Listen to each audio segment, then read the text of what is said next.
In invisible, there is this full cycle that goes a wish to be visible, a wish to be seen, and finally become seen, and then the realization of, oh my gosh, I didn't think about what it was like to be this visible. Invisible was my first attempt to write something that was literary and also a coming-of-age kind of story. The impetus for it was I saw on the news a man who was invisible to others around him because he was homeless. And someone asked him, what's it like to be homeless? He said, it's not sleeping on a grate that's a problem. It's not sitting on a park bench all day that's a problem. He said, what's really a problem is being invisible. People walk past me and don't see me.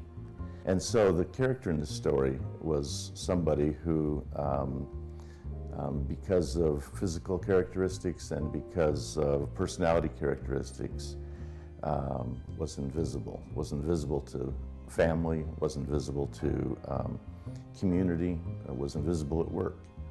And that was the impetus of the story. The literary side of it was I wanted to take that invisibility and make the character even more invisible to the reader than the reader really knew. People hurt in a lot of different ways. And as a psychologist, I'm a bit of a redemptionist. I'm hoping that everybody can be redeemed to a happier state. This whole idea of recognizing the invisibility of people, or the idea of recognizing the anniversary depression that comes along with the death of a family member.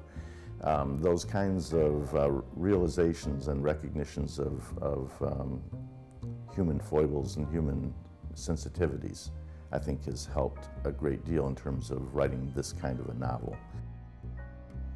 I think there's an increasing awareness of how invisible people are personally, in part because of our emphasis on physical attractiveness, but also our emphasis on power, our emphasis on prestige, our emphasis on money and dress.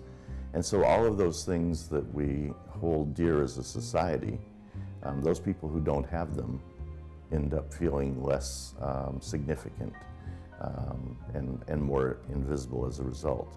I use the example of being at a party where someone comes in and they're talking to you, but they're always looking over your shoulder seeing if there's somebody more important they can talk to.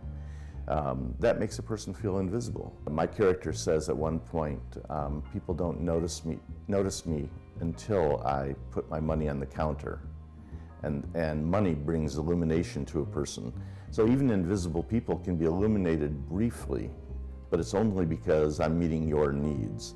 Other than that, I feel invisible, I feel isolated, I feel marginalized, I feel alone. There's some comfort to not being seen, to being in a room and nobody noticing you and not being the center of attention. There's comfort to that. And once you become visible, fully visible, then you have to pay the price of visibility.